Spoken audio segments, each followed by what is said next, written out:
안녕하세요. 한글 컨설팅 근두 선생님입니다. 오늘도 자소서 항목 한번 분석해 보려고 하는데요. 금일은 많은 분들이 관심을 가지고 있는 채용이죠. 우리은행 2023년도 상반기 우리은행 자소서 항목에 대해서 한번 분석을 해보도록 할게요. 기간은 사실은 얼마 남지 않았습니다. 얼마 남지 않았는데 좀 많은 분들이 계속적으로 문의를 주시는 채용이기 때문에 좀 한 번은 짚어봐야 되지 않을까 그런 생각이 들어서 한번 지금 살펴보고자 합니다. 한번 같이 바로 확인을 해보도록 할게요. 자, 첫 번째, 우리은행에 지원하게 된 동기와 입행 후 이루고 싶은 목표를 구체적으로 작성해 주세요. 자, 1200바이트 정도 돼 있는데 글자 수로 하면 한 650자가 조금 넘는 글자 수일 거예요. 지금 이제 한 가지 항목에 지원 동기와 그 다음에 입사 후 포부까지 같이 작성을 하라고 되어 있어요. 이런 경우에는요, 지원 동기에 본인이 적고자 하는 그 내용 있죠. 그 내용을 입사와 포부를 통해 달성할 수 있는 그런 스토리로 일관성 있게 연계가 되셔야 돼요. 이게 연계가 안 되면 사실은 조금 당위성이 약간 떨어질 수 있는 위험이 있습니다. 자, 일단은 우리은행이 지원하게 된 동기죠. 그래서 내가 왜 행원이 되고자 했는 그 동기에 대해서 너무 자세히 쓰지 않으셔도 될 것 같아요. 왜 행원이 되었는지에 대해서는 뭐 간단하게 언급을 하시면 될 것 같고요. 그 중에서도 왜 우리은행인지에 대한 이유를 적으셔야 돼요. 근데 우리은행 자체가 다른 시중은행들과 뭐 대부분 은행이 마찬가지입니다. 특수한 은행들 외에는 대부분의 은행들이 뭐 제공하는 금융 서비스나 이런 것들이 큰 차이가 없습니다. 큰 차이가 없고 대동소이하기 때문에 그 가운데서도 우리은행이 가지고 있는 기업적인 성향적인 부분에서 좀 특징적인 게 있어요. 그래서 그 부분을 가져오셔가지고 본인과 매칭되는 가치관이나 매칭되는 역량이나 이런 것들을 좀 찾아주실 필요가 있습니다. 이거로 인해서 내가 어떤 부분에 대해서 기준을 맞춘 기업이 있는데 이 기업이 우리은행의 어떤 부분에서 특화되어 있는지 연결점이 되는지 그 부분을 언급해 주시면 됩니다. 뭐 애매하게 이상한 그런 스토리 가져오지 마시고요.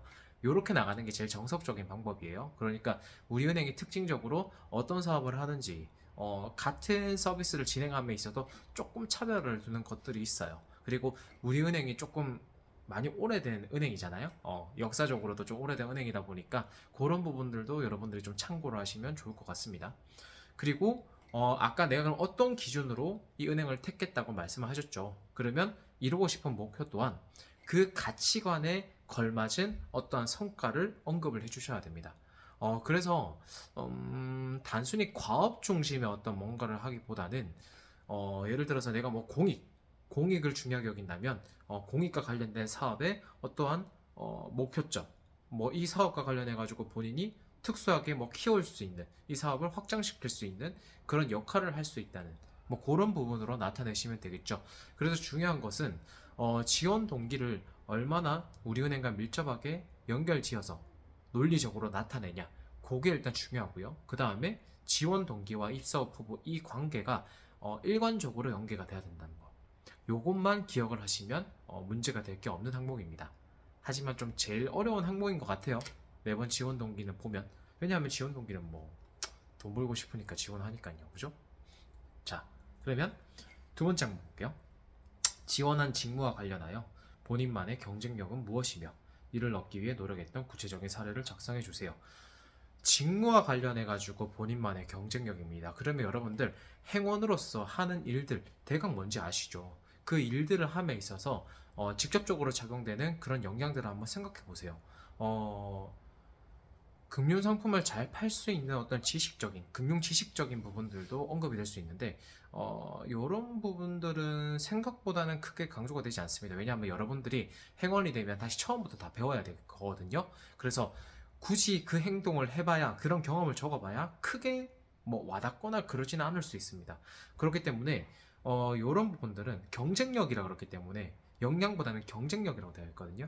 그러니까 그 업무를 수행함에 있어서 직간접적으로 활용되는 어떠한 것들 있죠. 그런 것들을 기재하시면 좋은데 뭐 어떤 게 있을까요? 아무래도 상품을 판매하고 서비스를 제공하기 위해서는 소통이 이루어지겠죠. 그럼 그 소통 가운데에서 단순히 그냥 소통을 잘합니다. 이게 아니고 소통도 어떤 부분에서 소통의 강점을 지니고 있는지 그런 것들이 있겠죠. 뭐 예를 들어 뭐 까다로운 사람들 아니면 뭐 노인 계층 뭐 이런 뭐 젊은 계층 이런 다양한 계층의 고객들이 있는데 그 고객들에 대해서 내가 어떠한 강점을 다른 사람과 달리 발휘할 수 있느냐 이런 것도 될 테고요. 그리고 아무래도 돈을 만지는 직업이다 보니까 은행은 그날에 어떠한 그 산정된 돈이 맞지 않으면 퇴근을 못 해요, 직원들이. 그래서 그런 부분들에 대해서 뭐 발휘될 수 있는 것들, 그리고 지점을 관리함에 있어서 발휘될 수 있는 것들, 뭐 다양하게 생각해 볼 수가 있습니다. 그래서 그 가운데 여러분들이 접목을 하면 되는데, 단순히 그냥 소통을 잘한다, 누구나 쓸 수 있는 이런 것들은 조금 지양을 하시고요. 지양입니다. 향 아니에요. 소통을 뭐 이런 걸 적을 거면 그 가운데서도 좀 특징적인 그런 것들을 기재해 주셔야 됩니다. 근데 그 경험이 뭔지를, 그 역량이, 그 경쟁력이 무엇인지를 기재해 주셨으면 이거에 대해서 설득이 될 수 있는 경험이 나와야 되겠죠. 경험. 그 경험은 본인이 어떤 그 조직 내에서 그 어떤 활동을 하면서 연마되었던 어떤 특정한 에피소드를 기재를 해주시면 돼요. 뭐 에피소드가 아니고 순차적으로 뭐 어떤 경험, 이제 역량들이 쌓여져 있는 그것들을 작성하고 싶다면 나열식으로 기재를 하셔도 되기는 합니다. 근데 나열식에 기재를 할 때면 내가 첫 번째 어떤 필요성을 느껴서 이걸 했다가 요거를 하는데 요 부분에 대한 필요성도 느껴서 요걸 했다. 그러니까 상관관계가 있어야 돼요, 서로 간에. 그냥 뭐뭐 했고 뭐뭐 했고 뭐뭐 했고는 너무 좀 지루한 나열 방식이 될 수 있거든요. 그러니까 그거는 이력서에도 적을 수 있는 부분이잖아요. 그러니까 그 부분을 조금 염두에 두시고 하시면 좋을 것 같다, 말씀드릴 수 있고요.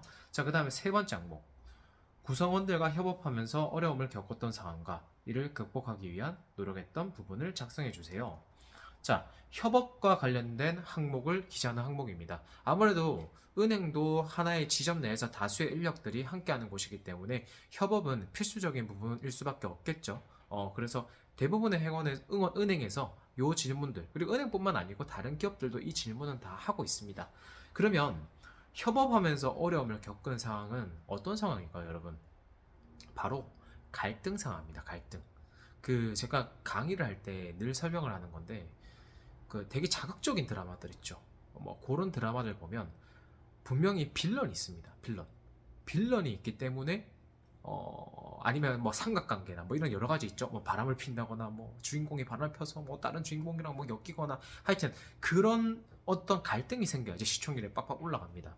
그래서 여기서도 갈등이 있어야지 여러분들이 협업을 도모하고자 했던 그런 노력들이 빛을 발하게 되는 거예요. 자, 그러면 당연히 처음에는 이 에피소드와 관련된 전체적인 내용을 보여줄 수 있는 부분을 한 문장으로 요약해서 작성을 해줘야 되겠죠. 이게 제일 중요합니다. 이거를 적어 놓으셔야지 인사 담당자가 이걸 보고 계속 읽을지 말지를 결정을 합니다. 자, 그러면 요까지 정리를 했으면, 그러면 그 협업을 하고자 했던, 협업이 필요했던 그 공동의 목표를 가지고 있었던 그 상황이 무엇인지를 얘기해주고, 이거를 달성하는 과정에서 어떤 부분이 의견차로 갈등을 발생했는지 그거를 언급해 주시면 됩니다. 자, 그 다음에 그 갈등을 그러면 해소를 해야 되겠죠. 그 갈등을 해소를 하려면 절충안을 모색해야 됩니다. 그 절충안을 모색하는 주체가 누가 되어야 돼요? 내가 되어야 합니다. 내가. 다른 사람이 되면 안 돼요. 내가 되고 내가 주도적으로 이끌어가야지, 누가 하는 거를 내가 따라가고 동조했다, 이런 것들은 자기소개서가 아니죠. 내가 돋보일 수 없는 자도소입니다. 그래서 내가 했던 내용에 대해서 언급을 하셔야 돼요. 자, 거기까지 진행을 하고, 아니면 그 갈등 해소를 위해서 본인이 어떻게 움직였는지, 뭐 예를 들어서 뭐 다 안 한다 그래요. 에이씨, 기분 나빠, 안 해. 그런 사람들을 어떻게 내가 설득해 갔는지, 그런 과정을 기재하셔도 됩니다. 어떤 과정을 기재하셔도 괜찮아요. 근데 이게 논리적으로, 그리고 너무 지지부지해지면 안 됩니다. 너무 문장이 막 길어지고 이런 경우가 있거든요. 막 자초지종을 다 설명하다 보면. 그리고 글자 수가 생각보다 그렇게 많은 글자 수가 아니기 때문에 이 부분에 대해서도 여러분들이 글자 수를 맞춰서 작성을 해줘야 된다는 그 부분을 기억을 하셔야 돼요. 무슨 말인지 아시겠죠? 그렇게 하고 난 뒤에 결과는 어떠했는지, 그 갈등을 해소하려고 했던 행동으로 다시 이제 팀이 하나의 팀으로 다시 규합이 되고, 쪼개졌다가 다시 규합이 되고, 그리고 이걸로 인해 과업이 성공적으로 달성이 됐다, 해피엔딩으로 마무리가 돼야 되겠죠. 요렇게까지 기재하시면 마무리가 될 항목입니다. 어렵지 않죠? 자, 그다음 네 번째, 기억에 남는 실패 경험과 이를 통해 배운 점은 무엇인지 작성해 주세요. 자, 보통 자기소개서에서 그 성공 경험이나 실패 경험 좀 골라서 하나를 적으라고 하는 것들이 많은데 여기서는 실패 경험이라고 명시하고 있습니다. 근데 실패 경험 말하면 많은 분들이 조금 고민을 하세요. 나는 실패한 적이 없는데 인생 되게 무난하게 살아왔는데 라고 생각하실 수가 있어요. 그런데 여기서 실패는 정말 저기 뭐 한강에 뛰어내려야 될 정도로 그런 인생의 큰 낙오를 의미하는 게 아닙니다. 인생의 큰 좌절과 절망을 얘기하는 게 아니에요. 여기서의 실패 경험은요, 그냥 어떤 여러분들이 과업을 달성하기 위해, 목표를 달성하기 위해, 뭐 사소한 것들도 괜찮습니다. 그거를 하려고 했는데 이게 뜻대로 되지 않은 거예요. 그 뜻대로 되지 않은 거면 다 실패의 과정에 들어갑니다. 자, 그러면 여기서 회사는요, 이 실패한 게 궁금해서 물어본 건 절대 아니에요. 어, 실패한 게 궁금한 게 아니고 이거를 어떻게 극복하려고 했고 여기서 무엇을 배웠는지에 대해서 묻습니다. 이거를 여기를 집중을 하셔서 보셔야 돼요. 그래서 여기도 질문이 되어 있죠. 이를 통해 배운 점은 무엇인지 작성해 주세요. 그럼 우리가 여기서 기억을 해야 될 거는 실패는 성공의 어머니. 이것만 기억하시면 됩니다. 그래서 내가 어떤 목표를 가지고 어떤 과업을 수행을 했는데 그 결과가 실패로 돌아갔다.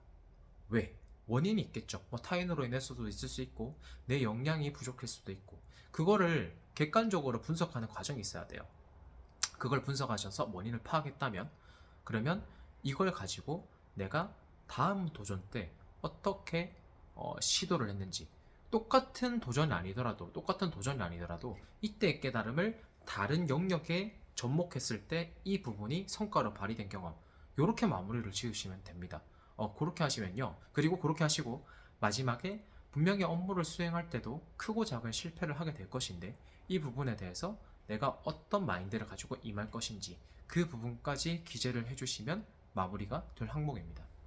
무슨 말인지 아시겠죠? 포커스는 실패가 아닙니다. 포커스는 실패가 아니고 이거를 어떻게 극복했는지 무엇을 배웠는지 이 부분에 중심을 두고 기재하시면 되겠습니다. 분석은 다 했고요.